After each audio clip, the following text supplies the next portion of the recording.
Hoş gördük, hər vaxtınız xeyir, dəyərli xalqım. Bugün dedim biraz bəzi məsələlər barədə söhbət eləyək. Deməli, Azərbaycanda bu deputatlar, yəni onlara millət vəkili deməyə dilim gəlmir, deputatlar, Məzahir Pənahovun sehirli kutusundan çıxan dovşanlar. Yatmaqları daha yaxşıdır onların. Yatanda daha yaxşı. Çünki yuxudan oyanan kimi qalxıb səyləyirlər, gicləyirlər, durub ağzına gələni danışırlar. Və sonra da deyirlər ki, ən çox söylən deputatlardır. Qardaş, o biri məmurlar heç onlar nazirlərdir, idarə, nə bilim, komitə rəhbərləridir. Bunların hamısı icra hakimiyyəti nümayəndələri, hamısı bələdiyyələr belə demək olar. İndi konstitusiya qalanda bələdiyyəni yenə xalq seçməlidir. Bilirik ki, o da Məzahir Pənahovun kutusundan çıxırlar. Amma onlarda indi deputatlar qədər səlahiyyəti yoxdur. Onlar indi adları var, özləri yoxdur. Heç bir səlahiyyəti yoxdur Azərbaycanda bələdiyyələrin. Artıq bir qurumdur da indi, nə bilim, nəyinsə Avropanın qarşısında qoyduqları öhdəliyə görədir, nədir, yoxsa xoşlarına gəlib Azərbaycanda bələdiyyə, amma o seçkilərini zaten təşkil edirlər. Demokratiya imitasiyası yaratmaq üçün. Amma əslinə qalmış Azərbaycanda bələdiyyələrin heç bir bələdiyyələrin heç bir səlahiyyəti yoxdur. Əllərində heç bir iqtisadi, nə bilim, hüquqi heç bir status yoxdurlar. Nəysə, bunları qoyaq kənara. Deməli, cəmaət biri oradan şikayət edir, biri burada şikayət edir, dolanamırıq, vəziyyətimiz pisdir. Birinci yumşaq formada xahiş edirik, nə bilim, bizi işlə təmin elə, nə bilim, uşaq pul alanmırıq, nə bilim, sosial müavinət alanmırıq. Hamı bilir ki, Azərbaycanda o sosial, ünvanlı sosial yardımı başa gətirmək, onu düzəltmək çox çətindir. Çox, nə qədər sənət yığmalısan, oradan keç, buradan keç, gəlib evində toyuqlarına kimi yoxlayırlar. Da elə, yəni, elə bir tulapayı deyirlər, verirlər ki, o da ki, nətər deyim, bu boyda yoxlamadan sonra heç, nətər deyirlər, verməsələr ondan yaxşıdır. Burnundan tökürlər insanı. Hələ oradan da gəlir vergisi tuturlar. Bu sosial müavinət güya xalqın gəliridir. Kasıbçılığa görə verilən sosial müavinətdən bunlar gəlir vergisi tuturlar. Görün də necə bir alimi biyəməldilər. Hətta bir belə də olmaz axı. Sadəcə xalq özü hər şeydə günahkardır. O cəhətdən ki, bilirsiniz, insanın tutalım deyir, durur, qapını örtür ki, hava çoxdur da, bura çox gəlir hava. Qapını örtür, susur, sakit olur xalq. Pəncərələri örtür, sakit durur. Deyir, o nəfəslikdən gələn hava bəsdir. Sonra durur, o akoşkanı da o nəfəsliyi də bağlayır, deyir, vəsə. Yəni, bu hakimiyyət də belədir. Ruslar uzurpasiya deyirlər, yəni qəsbkarlıq, hakimiyyəti qəsb eləmək. O da uzun ömürlü olanda artıq xalqı kölə halına salmağa doğru gedir. Heç vaxt qəsbkarlıqla, yəni o uzurpasiya deyirlər Ruslar, onunla razılaşmamalıdır heç bir xalq. Onunla razılaşdısa, deməli, əlindən ixtiyarını verdi və deməli, bir də o xalq hakimiyyəti deyilən bir məfhumu bir də qayıdıb yenidən bərpa edə bilməyəcək.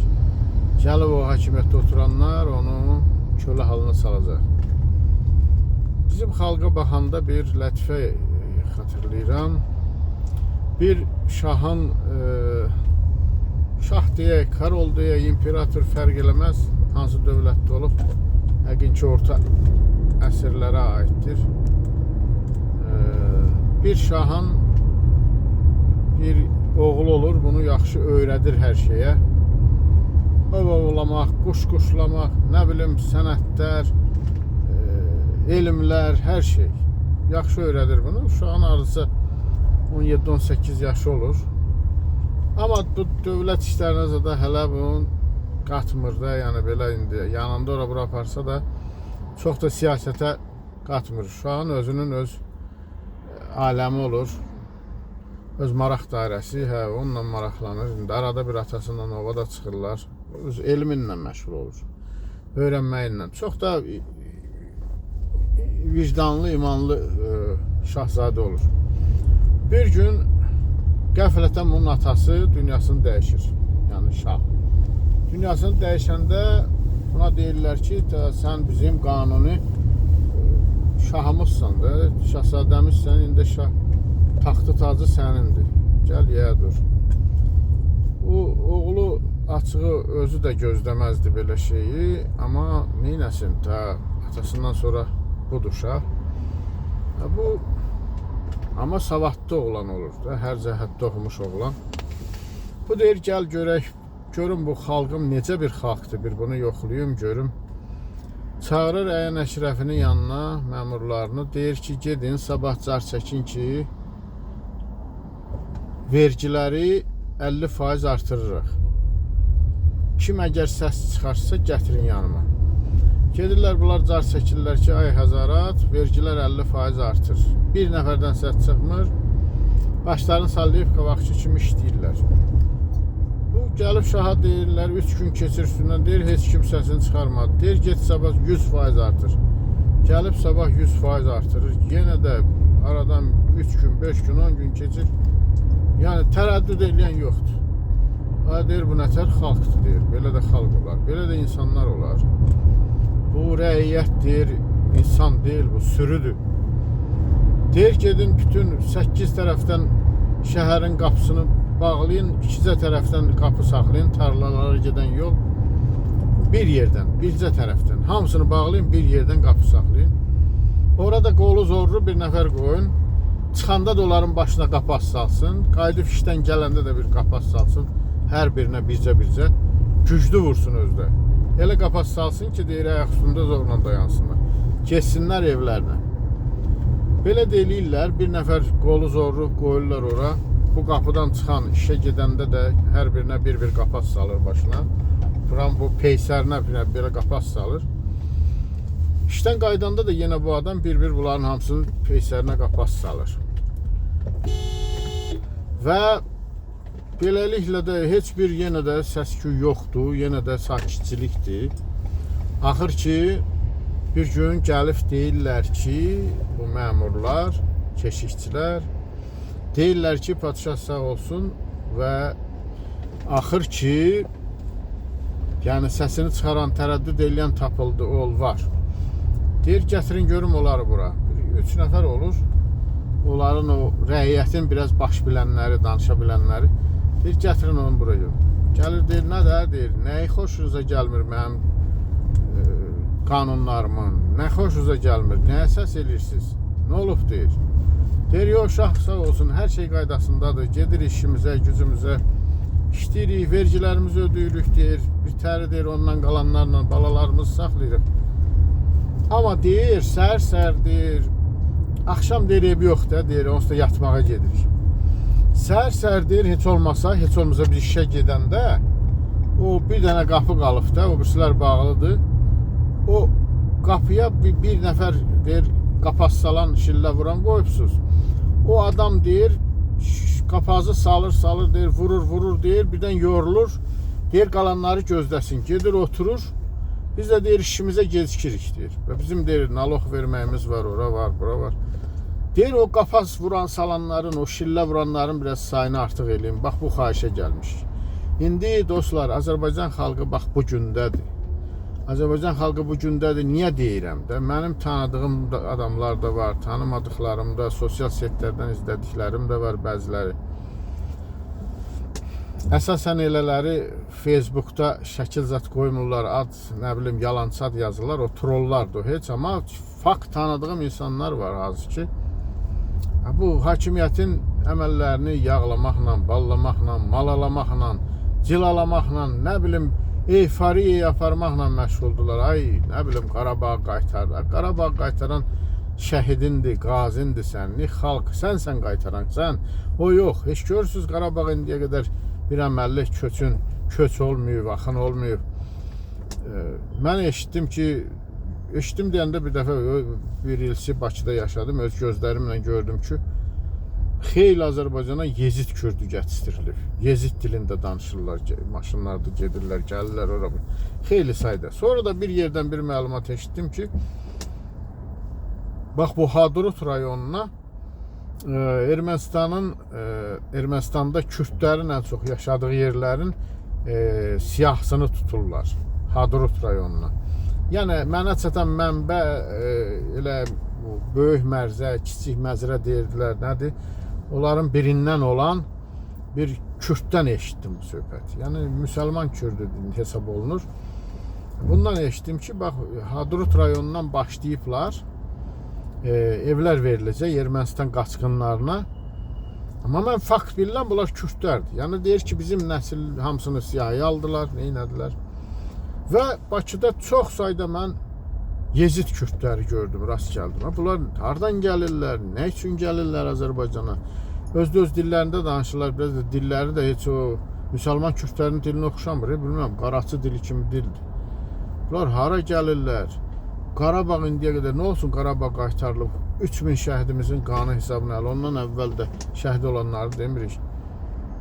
Hanı, əhali oraya niyə köç eləmir? Niyə, nə məqsədlə hələ ki belə uzadırlar? Görəsən, bunların məqsədi nədir orada, nə eləmək istəyirlər? Turist zonası, gözəl yerlər ki, pul qazansınlar, bahalı otellər.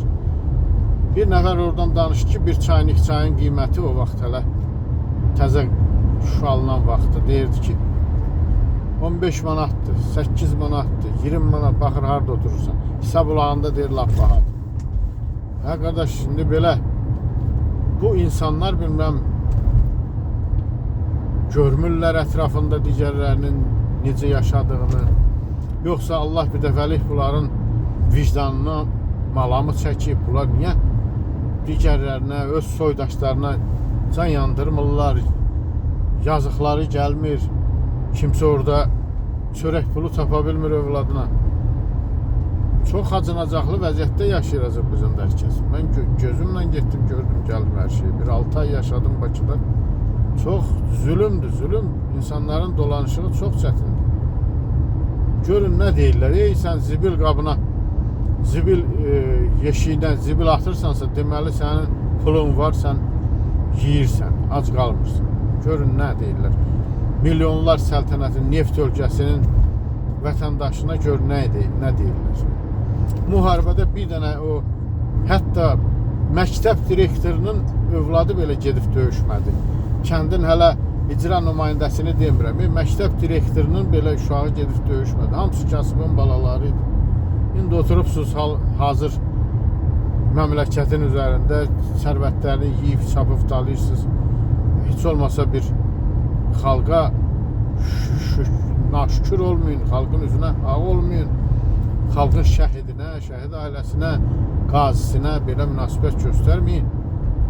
Elə bilirsiniz, elə nə istəyirsiniz o olacaq, heç kim də onu görmür, görməməzlikdən gələcək, hər şeyin üstündən keçib gedəcəklər. Elə olmaz axı. Qaldı da ki, bu digər son vaxtın hadisələri ilə bağlı. Baxın, bildiyiniz kimi Məhəmməd Mirzəlinin məhkəməsi oldu. Azərbaycandan onu öldürməyə gedən o killer deyilən, nə bilim, deyilənə görə də orada danışıqlardan gedir ki, Azərbaycan hakimiyyəti yollayıb onları. Fransa dövlətində bu istintaq zamanı bu söhbət hallanıb.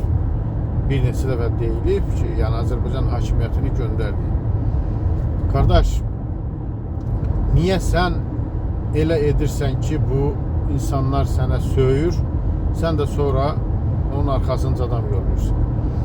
Sən o killerlərə verdiyini, xərclədiyin o susturmağa çalışarkən onları susturmaq üçün göndərdiyin o quldurlar deyək, onlara verdiyin o pulları hazır ver xalqa, bu xalqın övladlarına, bu xalqın uşaqlarına uşaq pulu ver, nə bilim normal iş şəraiti yarat, cəmaət öz zəhmətindən geçsin, dolansın. Sən durub Azərbaycanda danışan hər kəsi susturmaq üçün ona milyonlarla pul xərcləyirsən. Hazır bu xalqın özünə xərcdir də onu. O xalqa xərcdir, o polisin maaşını artırmır. Sən o xalqa xərcdir, bu görür ki, polis sənə lazım olacaqmı? Cəmaət səni görəndə ürəkdən sevinəcək, yoxsa yalandan yaltaqlıq eləməyəcəklər. Səni başlarının üstündə saxlayacaq xalq. Sən onun qədrini bildiyin kimi, onlar da sənin qədrini biləcək. Hələ sən qədrini bilməyə onlar sənin qədrini bilir. Bir çoxsu nədir, Qarabağa döyüş əmrini bir dənə verdin deyə cəmaət sənin qədrini az-çox bir hissəsi bilir. Sən də xalqın qədrini bil də. Bugün bir foto ilə rastlaşdım internetdə. Paşinyan orada xalq qarşısında başını əyir. Amma Azərbaycanlılar belə o ucuz setka olur, belə o vaxt var idi setka. Onun arxasına belə doldurulub, bilməm hansı rayondur. Orada hələllərində Heydər Əliyevin portretini də tutublar. Bu tərəfdən bizim prezident əlini qoyub belinə, gülə-gülə. Setkanın o tərəfində o insanlar elə bil qoyunu xalxala doldurur, bər tərəfindən çoban ona baxır, düz ona bənzir.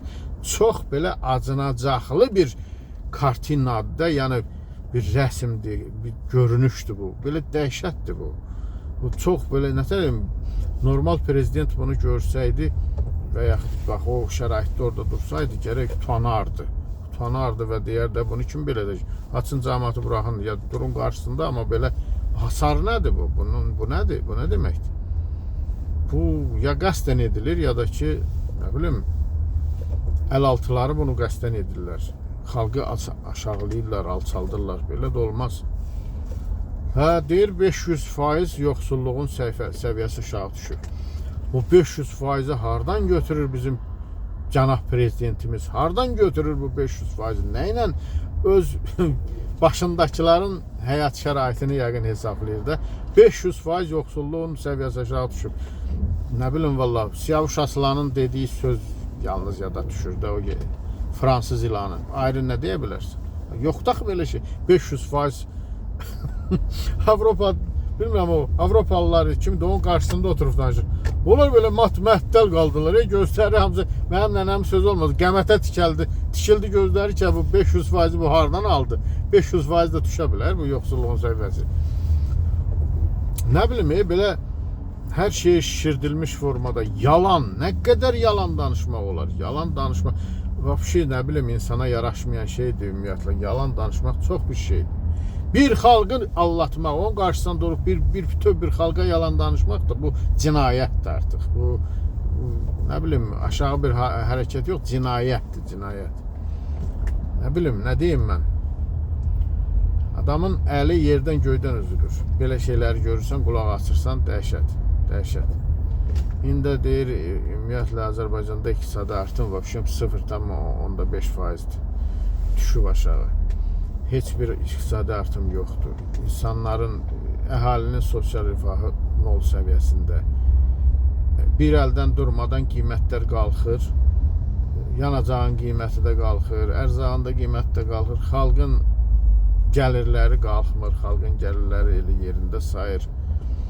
Bəs oturub düşünmürlərmi bunlar, bu ölkə hara gedir, bunun axırı nə olacaq? Bəs belə davam eləsə sizin hakimiyyət laxlamayacaqmı, yerində elə qalacaqmı ki, bəs elə hakimiyyətin gəlirlərinin də bir hissəsi ilə xalqın dərisindən, qanından çıxarılan gəlirlər də cərmələrlə, vergilərlə, olmasa bu yazıq hardan alsın, versin?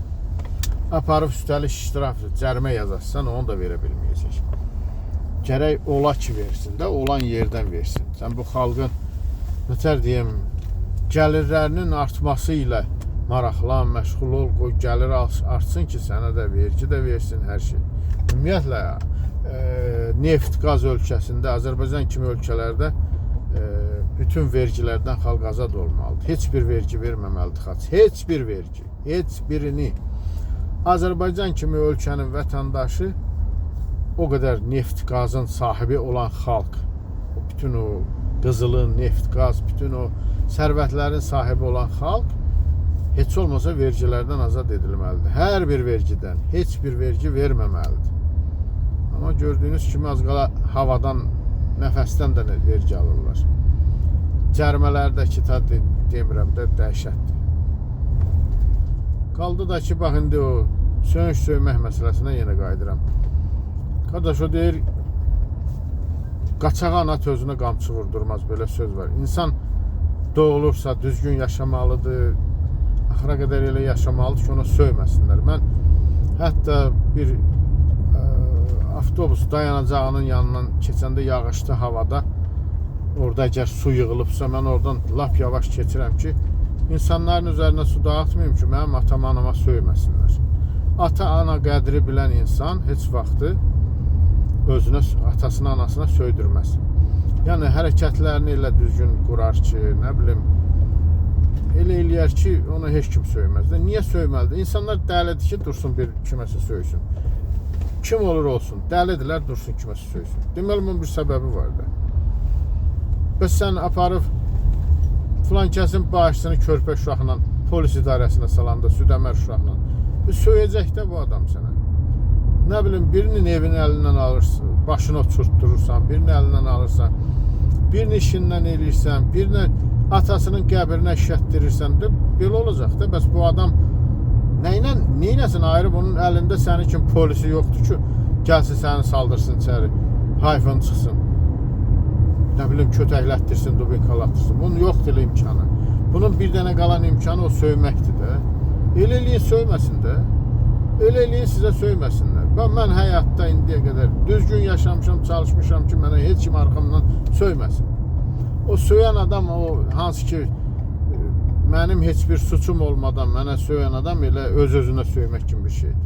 Məni tanıyan dostlarım bilir ki, mən düzgün, dürüst yaşayıram, elə də eləyirəm ki, mənə heç kim arxamda söyməsin. 1 manat o söz var Azərbaycanda, 1 manat verib atasına Quran oxutura bilmir, söydürür. Söymə, söydürtmə. Niyə bir dənə bax bu Azərbaycandadır, Azərbaycan müxalifətində belə şey var. Azərbaycan xalqının arasında belə bir tendensiya var ki, gedib söyürlər. Qaldı da ki, o Azərbaycanda bəziləri oturublar, oy, xaricdə söyür, burada gəlsin görüm söyə bilərim. Qardaş, sən də bilirsən ki, orada söymək mümkün deyil də. Bu artıq yerə bu sualı nə verirsən? Bu adam da qaçıb gedib, bunların əlindən qaçıb gedib də, sığınacaq alıb haradasa, yaşayır, oradan da söyə bilir. Və bunu söyməkdən başqa əlində hansı çarəsi var bunun? Söydürməyin də, sonra dalından killer göndərirsən ki, ged öldür onu. Belə olmaz axı, sən bax, müqayisə eləyək də, indi ölüyər, həmişə rəhmət deyirlər, Allah rəhmət eləsin.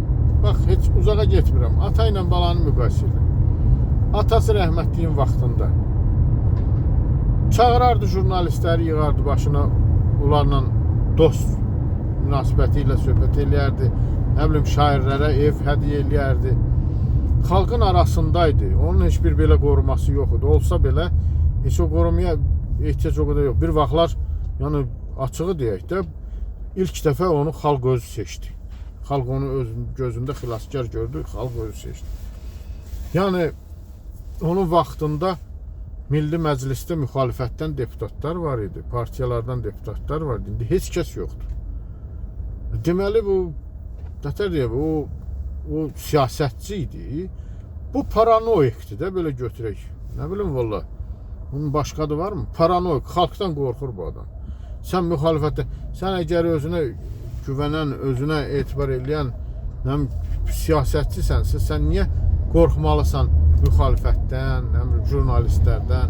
Elə ağzını açanı durub salmalısan içəri. Avropa təşkilatlarının qarşısında, Avropa jurnalistlərinə də yalan danışmalısan ki, mən də ölkəmdə siyasi dustaq yoxdur. Siyasi dustaq yoxdur deyib, qızarmadan bunu təsdiq edirsən. Bəs nə cür dustaqlar? O yazıq jurnalist adam, o qız, cavan qızlardır, oğlanlardır ki, nə iş görüblər ki onlar? Yalandan onun eləsi var, heç siqaret çəkmir, cibinə nəşə saldırıb içəri atdırıbsan.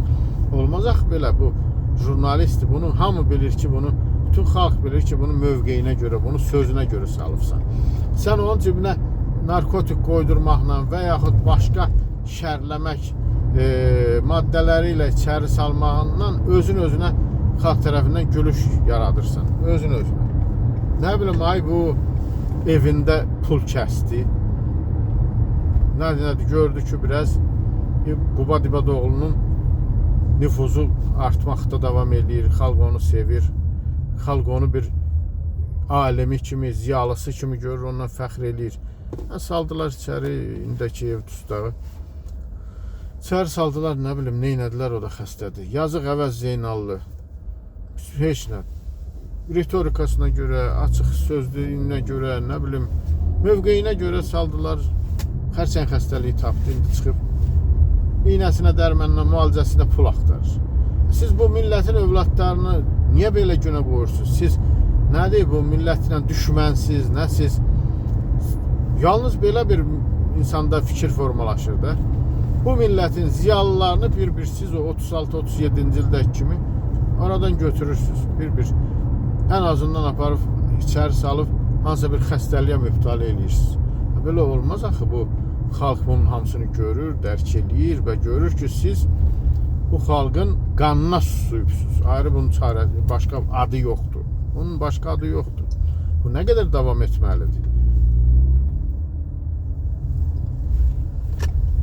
Nəysə dostlar, belə davam edə bilməz. Artıq bu insanlar da heç inanmıram ki, dəyişələr öz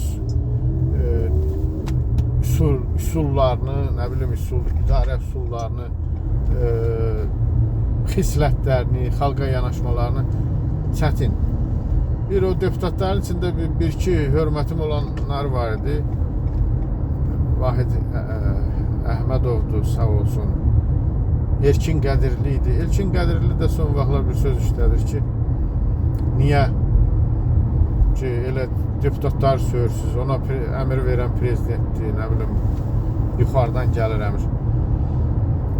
Elçin Qədirliyə demək istəyirəm ki, elə danışır ki, elə bir xalq bunu bilmir ki, millət vəkilini xalq seçməlidir.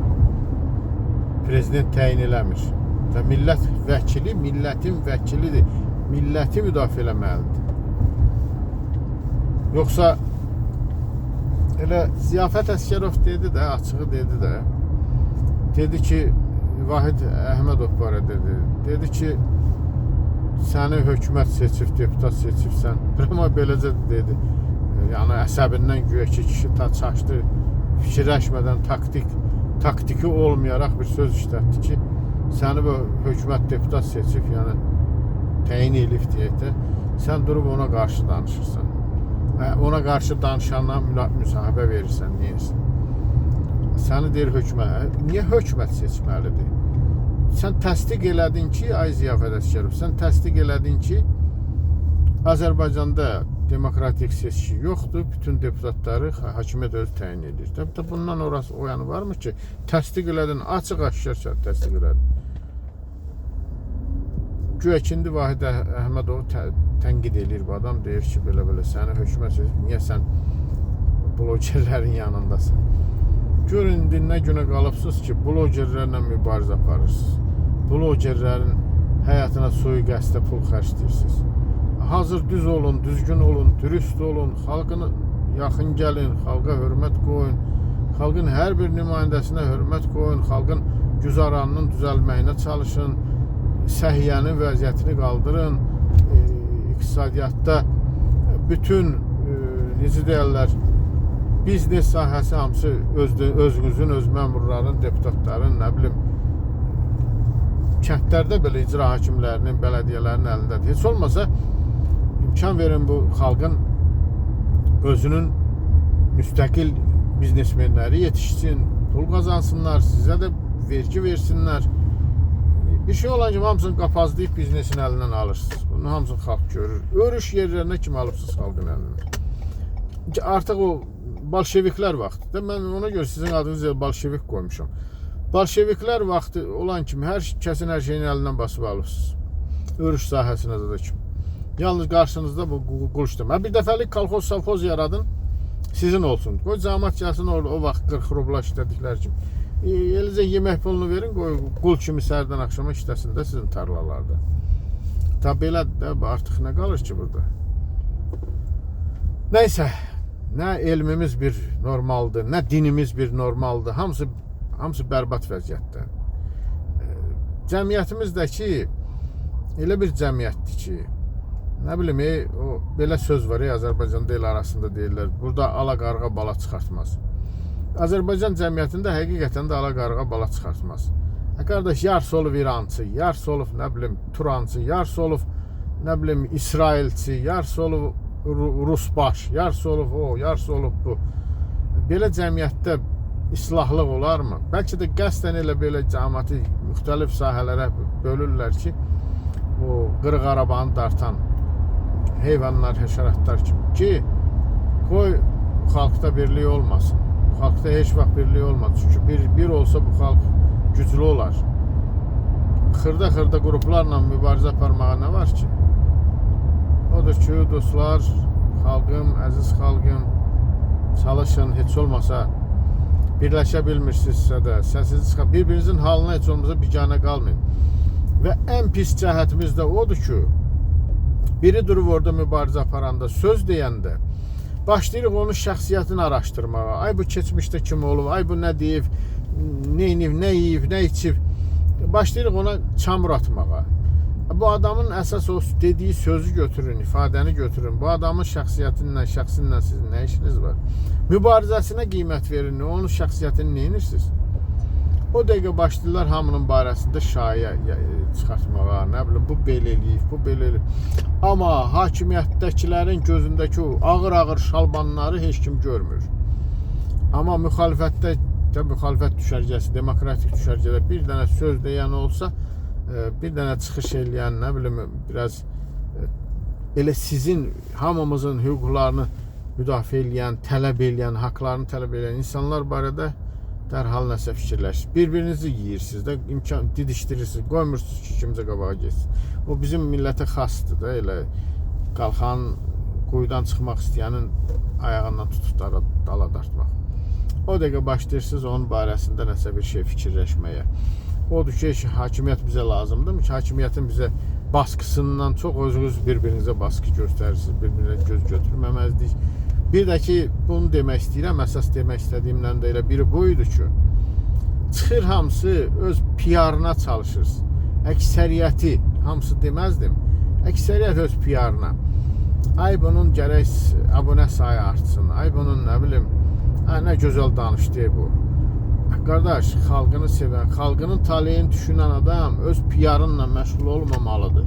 Fikir verirəm də, eləsi var ki, eləcə yazdığı kitabları gözə soxmaq, nə bilim, eləsi var ki, nə gözəl danışdı bu şey, patpisçik sayıda, yəni blogerdir, jurnalistdir, bu abunə sayına görə, nə bilim, layka görə, nə bilim, kiməsə də hətta pul yollayırlar, ona görə qardaş, olsun, olsun demirəm, olmasın. Siz də insansınız, siz də yaşamalısınız, sizin də gəlirləriniz olmalıdır. Amma xalqın mənafeyini heç nəyə qurban vermək olmaz. Çünki bu xalqın mənafeyi, bu ölkənin gələcək taleyi bizim balalarımızın gələcək taleyidir. Bizim ümumiyyətlə Azərbaycan türkü olaraq varlığımızın taleyidir. Varlığımız deməkdir bu. Fərqi yoxdur Azərbaycan türkü, Azərbaycanda yaşayan talış olsun, avar olsun, ləzgi olsun, fərqi yoxdur. Hamımız o torpağın, o vətənin evlatlarıyıq. Hamının ümumi evidir Azərbaycan. Heç kim durub harası köçüb gedəsi deyil. Ta ki, separatizm olmayana qədər. Odur ki, hamı əl-ələ verməlidir. Hamı heç olmasa bir yana qalma, yıxılanın qoluna qaldırmaq lazımdır. Bugün çox sevinirəm ki, gəlib bir Əvəz bəylə, Zeynallı ilə görüşürlər, dərdinə şərik olur. Heç olmasa mənəvi dayaq olurlar. Düşəndə, yeri gələndə kitabını alırlar, onun iynəsinə, dərmanına. yardım kimi olur. Görürsünüz Azərbaycan hakimiyyətində belə bir tendensiya da var. Kimsə məsəl üçün xarici dövlətdən o dövlətdə olan necə deyirlər, zərər çəkmiş birinə və yaxud həbs olan ailəsinə, nə bilim, bax belə hakimiyyətin arası olmadığı adamlara 500 manat pul yollayan kimi onu Azərbaycana gedəndə həbs edirlər. Bu nə deməkdir? Ümumiyyətlə, bilirsiniz, biz bunlara baskı göstərməkdən, biz bunların Azərbaycan büdcəsini çapıb taladığına görə, Azərbaycanı məhv elədiyinə görə, biz bunların üstünə getməkdən, bunlar biz bir-bir üstümüzə gəlir, bir-bir danışanın hamısının ağzını yummağa çalışırlar. Bir belə də olmaz da. Vallahi sizə həm ayıbdır, həm bunun axırı yoxdur, sizin üçün yaxşı qurtarmayacaq. Həm də gəlin, bu xalqla əl-ələ verin. Xalq sizin ən çox dalınızda duracaq. Hər bir məsələdə, beynəlxalq məsələlərdə, hər şeydə. Amma Azərbaycan dövlətinin adı artıq terrorçu bir dövlət, terrora dəstək verən, nə bilim, terrorçu ixrac edən bir dövlət kimi hallananda, vallahi elə bizim hər birimizin başımız aşağı düşəcək. Hər birimizə pis gəlir bu. Ki, mənim dövlətim belə, bunun adı belə hallanır hardasa. Sağ olun, var olun, neysə. Bəzən bu yazmamışdan qabaq videonu daha sərt danışmaq istəyirəm, daha sərt ifadələr gəlir benim bunları deyim, amma yenə də istəmirəm ki, daha mənim də arxamıza kimsə yollasınlar. Mən məsləhətdir, yəni dediyim sözlər nəsihəthamizdir. Onu demək istəyirəm ki, sənin ən böyük gücün, ay prezident, sənin ən böyük gücün xalq olmalıdır. Xalqa arxalanmalısan, ən birinci. Sən xalqın əlindən son qəpiyini də alıb aparıb, orada-burada xərcləyəndə, xalqa az yalavac qoyanda, nə qədər o yalandan səni tərifləsə də, sakit dursa, üzünə gülsə də, qəlbində sənə nifrət edir və tarixi şəraiti gözləyir. Bəlkə də gələcəkdə, yəni bu xalqa zülm edən məmurlara normal məhkəmələr orada gəlib o işə baxacaq. 500 il, 600 il, 1000 il iş verəcəklər. Nə bilirsiniz? O qəbrinə iş düşəcək. Ki, bir xalqın heysiyyəti ilə oynayırsan. Bir xalqın heysiyyəti ilə oynamaq ən böyük cinayətdir. Biri var ki, bir nəfərin, iki nəfərin qrup halında insanlar. Bir var, sən bütün bir xalqın heysiyyəti ilə oynayırsan. Bütün xalqı öz o avara deputatlarına təhqir elətdirirsən. Yuxudan dururlar, hərəsi bir şey fikirləşirlər, bir tema fikirləşib çıxırlar. O gün Aqil Abbas uşaqları deyir, iməclik kimi də göndərmək lazım, Qarabağda pulsuz işləsinlər. Bəs hanı Azərbaycanın pulları? Hanı? Niyə gedib pulsuz işləməlidir cəma? Güya ki, o uşağın, o tələbənin elə bir güclü stipendiyası var ki, bunun boş vaxtı da var da. Yazıq tələbələr gedir, tikintidə işləyir, ev pulunu, kirə pulunu verir, yemək pulunu zad bitər çıxardı. Onun atasının, anasının elə imkanı yoxdur, ona pul versin hər gün. Sən istəyirsən, bunu aparıb pulsuz qarşında işlədəsən. Belə nətər deyim, avvara danışırlar. Sonra deyir ki, mən hesablamışam, mənim atama bu qədər sayda söyüdlər. Söyəcəklər də, söydürmə də, özün söydürürsən də. Yenə qayıtdığı mövzuya gəldi. Söydürmə də, Aqil Abbas, sən atana söydürmə də. Atam bilsəydi ki, sən ona söydürəsən, sən o vaxt nə bilim, nə inəyərdi? Bir tərəfə ayrı yerə boşaldardı, qoymazdı olasın. Adam atasına söydürməz axı. Söydürmə də. Sən nədir, hakimiyyətdəkilərin xoşuna gəlsin deyəndə, ağzına gələn lafı buraxma da. Deputatsan, bir öz mənliyinə, yaşına, ağ başına tutduğun o vəzifə var. Bax, mən deputat vəzifəsi tutsam, özümü elə idarə eləyərəm, davranışıma elə bir nəzarət eləyərəm ki, mənə qoy artıq söz gəlməsin. Mən axı xalqın millət vəkiliyəm. Siz bambılı durub orada ağzınıza gələni danışırsınız. Bu nə deməkdir? Çünki bilirsiniz də, Razi Nurullayev bir dəfə dedi də, deyir ki, oturun evdə, deyir, çayınız için televizora baxın, onsuz da, yəni demək istəyir, səni seçəcəklər də, deyir. Nə, gedib cəmaatla görüş keçirirsən, deyir. Dedi də bir dəfə, indi bilməm, onu bir də seçəcəklər, seçərlər. Bu qədər. Nəysə, çox danışdım, məni haqqınızı halal eləyin, üzürü hesab eləyin. Onsuz da deyiləsi söz çoxdur. Amma nə vaxt yoxdur, nə də ki, O kadar adam deyir ki, sakit dur, sakit dur, sus, sus, sus, sus. Sus danışma, sus danışma. Qardaş, de hamımız susaqdan nə oldu? Mən yanmasam, sən yanmasan, biz yanmasaq, bütün bu şeylər, nətər deyərlər, bütün bu cinayətlər, bütün bu zülümlər üst örtülü qalacaq axı. Hamısı, necə deyərlər, həllini tapmaz. 19-cu ildə Mehmana görə mitinq olanda bu hakimiyyət əməlli başlı qorxmuşdu. Əməlli başlı qorxdu da və buraxdı da, onu buraxdı. İndi nə olub? Niyə yenə elə yığışa bilmirsiniz ki? Niyə yığışmaq olmasın ki? Bəli, bəzi partiyalar, demirəm, adını çəkmirəm, dalğa qıranlıq eləyirlər. Yəni, xalq görürlər, ayaqlandı, kütlə gəldi, keçirlər qarşısına, özləri yığa bilmirlər o qədər kütləni. Cəmi 5000 üzvləri yoxdur. Xalq ayağa qalxan kimi keçirlər onun qarşısına, liderlər çıxdı ortaya da. Sonra filan günü miting eləyəcəyik. Həmən gün gəlir çatır, keçirdik başqa günə. Belə-belə də xalqı iradəsini, bu birliyi qırdılar, qoydular. Dalğa qıran qoymuşam ona görə bəzilərinin adını. Elə də var. Elə də var da. Nəysə, sağ olun, var olun. Çalışın, salamat qalın.